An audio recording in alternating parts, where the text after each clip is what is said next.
The same with Jesus, the Father, doesn't like that you will stay and remain baby. You need to grow. So you come to church. Purpose of Jesus teach you to grow, become mature. And when you are mature, what? You can be used. Ang mature na children, so ang baby ni Sheila. Now, hindi mo siya get water for me, kaya nauhaw ko. Doon na to. Later on, pag-grow na siya, naku, itong water na, kaya nauhaw si mama. Happy ka. Later on, pagluto na siya. Later on, pagmulot na siya. Happy ang papa ko, mama pang makita niya may grow. The same with Jesus. We will be teaching folk in the church to grow, and when the Father saw us, there is maturity, growing, when we act as a mature person, there is joy in heaven. Like mo, Christian ka na long time na, ganyan kagapon. You are not used. O na nga, how can we be used? Sabi ka, volunteer ko. Mag-teacher ko sa DMI sa Sunday School. Kaya kung mag-teacher ka, early pa ka mag-candidate. Hindi ko kasahon. May tulong. What is the payment? If you volunteer as teacher in Sunday School, what is the payment? First, you will grow yourself. First, ikaw mag-learn. Because if there is no opportunity to teach, there is no force to study. When there is no force to study, ikaw bubumong ka. Ha? Ang mga nag-teach, first na sila kayo ma-force sila mag-study. Pag-teach niya, expert. Like ka mag-become expert, that is the payment to be a volunteer teacher. But if you will not volunteer, you are saying you are not growing, you are still baby in Jesus Christ. Like mo mag-baby? Like mo, wala ka nag-grow? Sabi sa papa ka mo, ano ang santa nga? Wala ka ito nag-grow. Ang iyang heart, short gapon, ang iyang feet, short man. Abi, ihilap natin, ibutong. Amo na? No. Go to church to their purpose, to volunteer to serve. Inabang ako-amo ka ba sa church, oh? Balik-balik ka sa church, tapos nagpaka-volunteer. Basta hindi ka mag-grow. Able ka mag-grow. Meaning, may next pala, when you are faithful in the church, there is next responsibility. You open yourself to serve the Lord. Do not compare yourself as a guest. Visitor mo po. When did you start sa DMI? 1992. Now, 2013. The same man ka? Wala ka nag-grow? Uwi ka man gapon? Hindi ka makaserve? Something is wrong. May mga church, sandi-sandi absent ka pa. That's why. Meaning you understand that when you go back to church to be taught by the Word of God, the next responsibility, you stand and serve. Do not sit down and what will you do with the knowledge you receive? Use it. Teach others who are weak and growing. Kung never ka gani accept ka ganyan-ganyan ka sa church, but not ka mag-take siyang responsibility. Ako, responsible, ma-pray.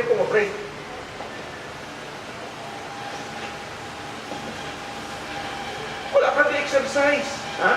Ang service is exercise that will help you grow. Your spiritual bones will grow. Mag-pray.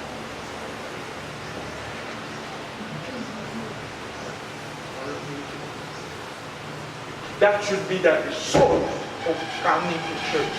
Now you know, kaya knowledgeable na ko.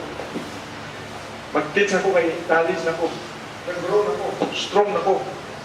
Oh, that is the purpose. Next. According to Jesus, what is the total work of mission? ang mission sa kay Jesus, tatlo. Ang first, teaching sa church. So, ang teaching sa church is your Christian, you need to grow strong. Why? Purpose mo mag-strong ka, why? Because when you are weak, you cannot share, you cannot serve. Pag not ka magganyan-ganyan, weak ka, kung weak ka, not ka makaserve. Magganyan ka. Nakita ko sa estudyante nga nag-volleyball nga wala practice. First time nag-serve, first time, hindi siya magpunta itong bulan ng ganito. No, meaning practice wala. Weak. Yan, sa volleyball na. Ang tot nila, ang itong bulan. Dili. Wala practice. Learn. Say na, comparison, you will share to witness to others. So, ang purpose na nagbalik-balik sa church, you turn around and you witness. Do you know? Unat mo po. Ano ang purpose na nagbalik? So, ang question, can you witness to others? Can you share Jesus to others? You prepare. That is the purpose why you are coming to church. To learn so that you can turn around and share others to Jesus Christ. Ang mga teacher, alam niyo maganyan? Success. Experience wala. Di sila sa volleyball. Experience wala. Doon bulan, hindi doon. Ha? Oo na. As non-Christians, ang non-Christians, you need to accept Jesus Christ and be born again. At ang mga outside sa church. Outside sa church, you need the preaching to accept Jesus Christ. Next. What to teach? Sa teaching kanina ng si Jesus, nag-go sa synagogue to teach. What is the topic in teaching? The Bible is taught. It is taught. Purpose. Pag sa dyan, may bayan kung sunod sa church. Balik-balik mo sa church. Pag i-teach ni Pastor Glenn, pag-teach niya, nag-una. Nag-grow ka, nag-strong. So, you are edified. You become edified. And then, your mind improves in knowledge. There is improvement in character. Ang karakter sa before, pagpasok mo, different ang karakter. Pag ganyan mo, ang karakter strong na, hindi na iyakin. Nag-change ang karakter. So, tatlo. There is building. Pag hindi ka pa nagbalik-balik sa church, sira ka. Sira. Pagbalik-balik mo, na-build. Build? Ano yun? Establish. Na-set. Then, you are instructed. You are instructed to turn around to instruct to each other. Next. Second na tayo. Ako sa believers, ito. Ang non-believers, the second group of people sa verse 35 are people who don't believe, not yet accept Jesus Christ, not yet. They have to put their faith in Jesus Christ. Next. So, the second work of Jesus, to them who have not yet believed in Jesus Christ, Jesus goes out to them to preach the kingdom. Preaching the kingdom is for, tawag sila, ang preaching kanina, edification to make you strong. Ang preaching, evangelization. Evangelize. Okay? Next week. Okay. The non-Christian or the non-believer part is hanapin sila. Asa sila? Where can you find the non-believers? Those who have not yet accepted Jesus Christ, where can you find them? Isa. Where are they? Start. Basa. Where are they? In any place outside the church. Give an example. O ito. Example. Oh, no. Where can you find the people not just accept Jesus Christ? Where? M-A-L-L-S. SM, NCCC Malls. Doon. Victoria Plaza. Doon. Kaya nag-istorya sila doon. Go to them and evangelize them. Do not wait. Wait lang po, may mga dito na-check, naka-accept kay Jesus Christ. Come. No, they will not go to you. You go out to them. Jesus went. O kayo sa this afternoon, you will go out. You will meet them at SM Mall. What will you talk to them? Chismis? No. You share Jesus. It's a church. Will do that? Kung wala ka nagagawa, meaning ang heart mo hard, kapal, wala nakapil sa need, wala ka nang mercy.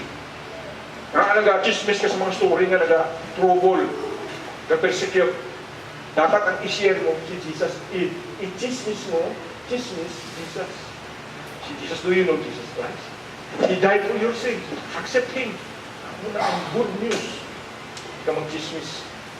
Other. Number 2. Sa market. Pagpunta mo sa market, namit mo ang death. Death ka? Renta ka? Renta. Muna. Siguro mapuno ang DMI. Pag Sunday, siguro wala na upuan. Problem na to.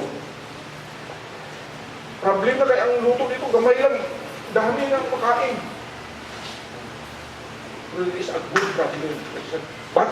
But if we just stay the same, pala churches na instead na mag-grow ang number na now 50, tomorrow mag-40, tomorrow mag-30.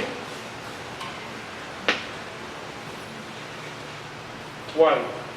No mission in the heart. The mission of the church is mission. Works on church. Purpose. We don't gather para mag-happy-happy. Hindi ka mag-enjoy, no. More than that. Deeper. Now, question, do you have a friend? Have a friend. Have a friend na outside sa DMI, i-gather mo dito. Invite mo.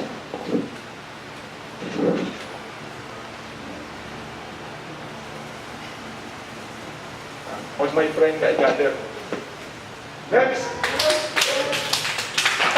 Okay. Ito pangkal. Bitaw mo na taga-Rizal. Other schools. Ito. Hospital. Hospital. Kung may nag-sick nga dyan, bisitahin. Pag-bisita mo. Pasa ka na the church. Come to the DMI. That is what Jesus did. That is the example we need to copy. Understand? Next. Okay. The not-Christian will hear the preaching, which is evangelism. Ang message mo, ang message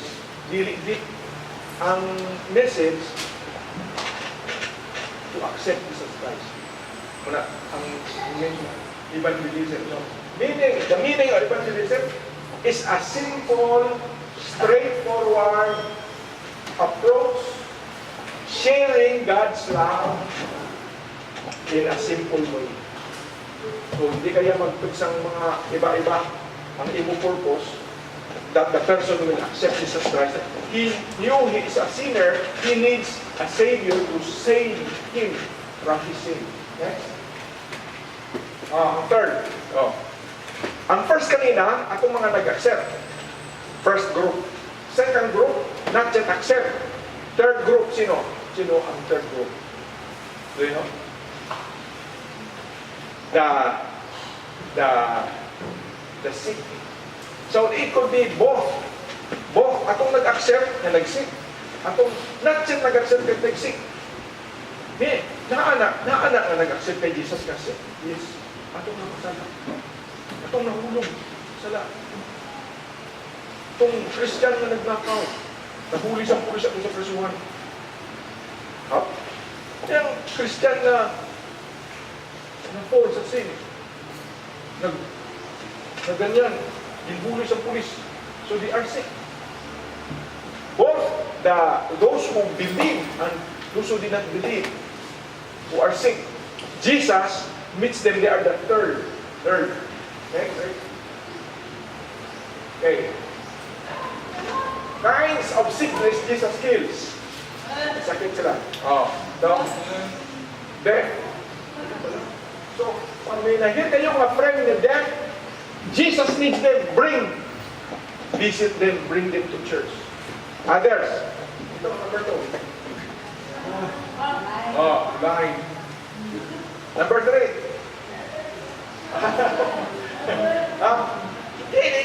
Hindi ganyan kung ganyan. Lame. Hindi naman ito ganyan. Lame. Ito. Leper. Ang leper, kung fairness ang sicknesses ang sin, yung nag-drug, yung nagapangawat, yung nagapangpatay, may gang, leprous person. Kung mag-weed ka sa ila, influensyahan ka. Pag mag-weed ka sa person na nagasigarilyo, pira na ka. Balik. That's it.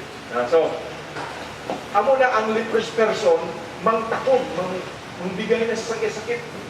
So, delikado pag maganyan ka. Inaagari estudyante sa DFI, maamo niya sa ina, nakakar ka. Minsan ka. Copy me! Copy me!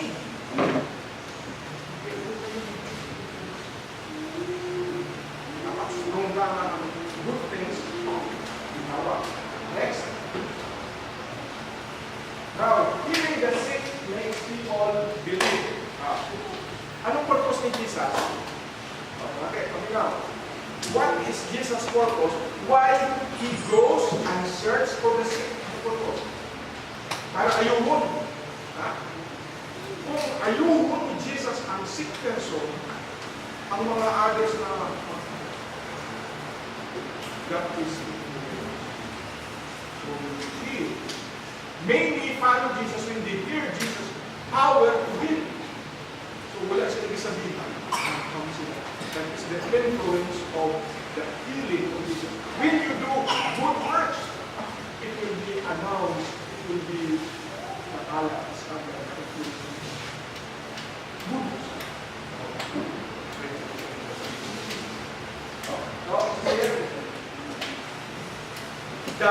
The healing effect when Jesus heals the sick person, it announces Jesus as God. That Jesus is God. That Jesus' heart is loving. When Jesus heals the person, it is announced strong, loud, that Jesus is God. Number 1. Number 2, that Jesus loves the sinner. He does not hate the people, the sinner. When He heals the sick, Jesus is announced that I love people. I don't hate them. Number 3, that Jesus truly cares for the people. Ito natin yung Jesus. Magamit ka. Strict.